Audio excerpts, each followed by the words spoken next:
कई दिनों से होगी जी, 2 दिन क्यों रह गई है? जमुना जी ने नहीं, यहाँ नहीं रहता जी, आज जाना स्वीकार किया। सुनने को नहीं आया जी। माताओं, बड़ी समझने की बात है, नहीं सुनना चाहिए भगवान का नाम। अब यहीं के देखिए, हाँ, ब्याज शरीर कमाई और गंगा है ज्ञान, क्या से? यमुना है कहाँ से? भक्ति, वृंदावन से? और माताओं सरस्वती है शक्ति। ध्यान से भैया, लगी तो ना करो। तो यमुना मानी भक्ति। जब भक्ति रूपी जमुना में कालिया नाग रूपी पाप आ जाता है, दूषितता आ जाती है, तो उसे निकालने के लिए कृष्ण रूपी परमात्मा उसमें छलांग लगाते हैं। यहाँ बड़ा सुंदर वार्तालाप हुआ है दोनों में। प्रभु कालिया नाग के पास पहुंचे और जाकर कहा, कालिया नाग ने देखा तो सेवक जो ही गण, इन्होंने जाकर कहा, महाराज एक बड़े आश्चर्य की बात है। बोले क्या? बोले एक छोटा सा बच्चा है और यमुना के जल में, इस दूषित जल में, इस जहरीले जल में निर्विघ्नता से व्यवहार कर रहा है, विहार कर रहा है। कालिया नाग को बड़ा आश्चर्य हुआ। माताओं, बोले मेरे जल से तो बड़े से बड़ा जीव भी जीवित नहीं रहता, आप कहते हो एक छोटा सा बच्चा है। बोले जी महाराज। इतने में ही गोविंद नीचे आए, कालिया नाग को समझाया है, तुम्हारे कारण मेरी माता जमुना दूषित हुई है, तुम्हारे कारण मेरे भोले भाले ब्रजवासियों को कष्ट हुआ है, और तुम्हारे कारण मेरी गौ माता की प्राण जा रहे हैं, तुम यहाँ से चले जाओ। कालिया नाग ने देखते ही प्रभु को पुरस्कार मारते हुए प्रहार किया। अपने विषय जहर को परमात्मा के ऊपर बार बार प्रहार करता है। तो प्रभु ने भी अपने कर्णों से इसकी पूंछ पे प्रहार करना प्रारंभ किया, और इतना प्रहार किया कि इसकी अधमरी अवस्था हो गई है।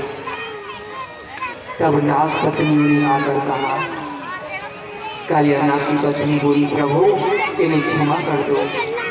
बोले मैं तो इसे क्षमा करने के लिए ही आया हूँ, परंतु देखो देवी इस अभिमानी को, मुझ परमात्मा के सामने भी ये अपने धन को बार बार खड़ा करता है, बार बार मेरे ऊपर गुस्सा प्रहार करता है, ये दंड का पात्र है।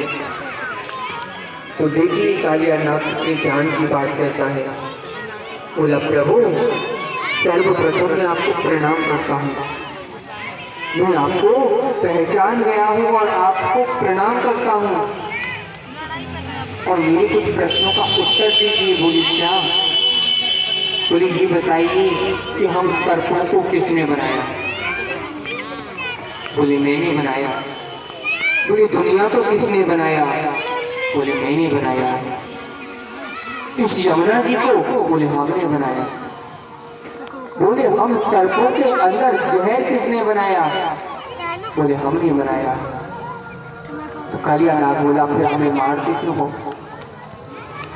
फिर मुझे मारते क्यों हो?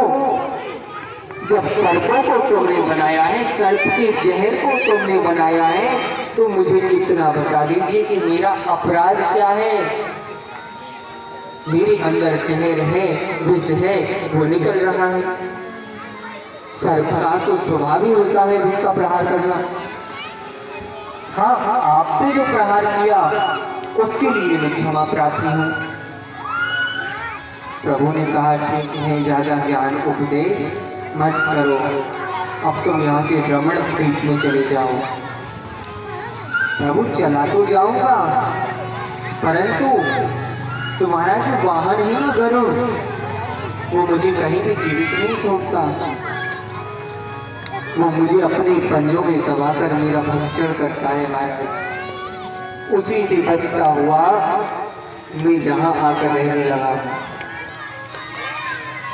प्रभु ने कहा, तुम्हारी शीश के ऊपर मेरे पद कमलों के निशान हैं। श्री वत्स का चिन्ह, मेरा पदम चिन्ह तुम्हारे मस्तिष्क पर है। वरुण महाराज जी तुम्हें देखेंगे, कुछ नहीं कहेंगे, तुम्हारा आदर करेंगे, चले जाओ। वहां से चले गए। आप जानते हैं वृंदावन में कुंभ लगा हुआ है। प्रायः 4 कुंभ होते हैं। कथा ऐसी आती है कि चारों कुंभ अमृत समुद्र मंथन के समय अमृत गिरने से या अमृत रखने से हुए थे। पर ध्यान देना, वो अमृत जबरदस्ती रखा जा रहा था, क्योंकि भागते जा रहे थे और जहाँ सांस लीन होती थी वहीं उस गगड़ी को रख देते थे। 4 जगह पे और चारों जगहों पे समुद्र लगने लगा। तो वृंदावन का तो मतलब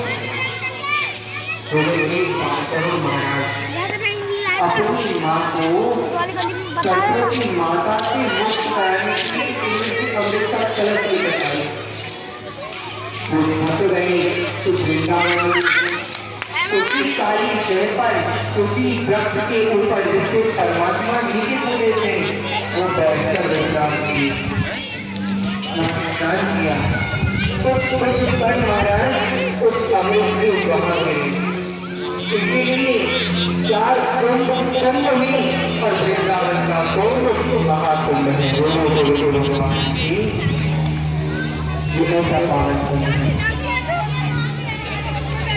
प्रभु ने ऐसी लीला की। वरना कभी सोचना कि जिस कालिया नाग के रूप में जीव जंतु सब मृत हो जाते थे, तो वो कदम का वृक्ष क्यों नहीं सूखा? उसे भी नष्ट हो जाना चाहिए था ना। वो इसीलिए नहीं हुआ क्योंकि उस पे अमृत के कण थे, और आज भी वो वृक्ष मेरे वृंदावन में मौजूद है। बोलो जय श्री कृष्ण।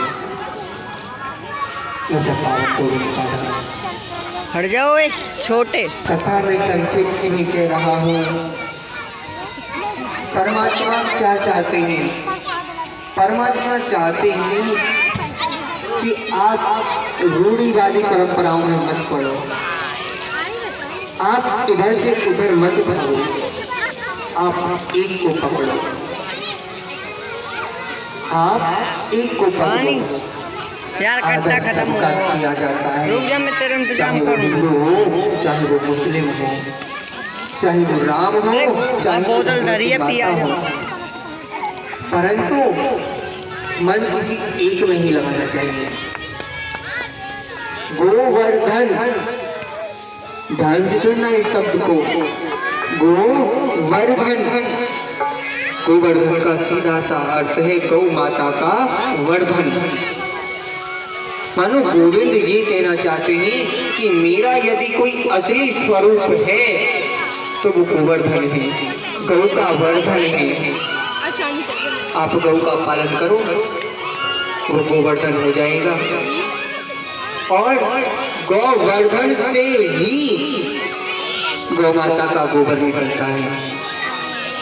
गोवर्धन के लिए ही पर्वत और वृक्ष उत्पन्न होते हैं। और गिरिराज जी पर भी महिमा किसकी? बुनित गौ और वर्धन। आपने परिक्रमा मार्ग में देखा होगा, जैसे ही पूछने की लौटा से आगे आओगे तो वहाँ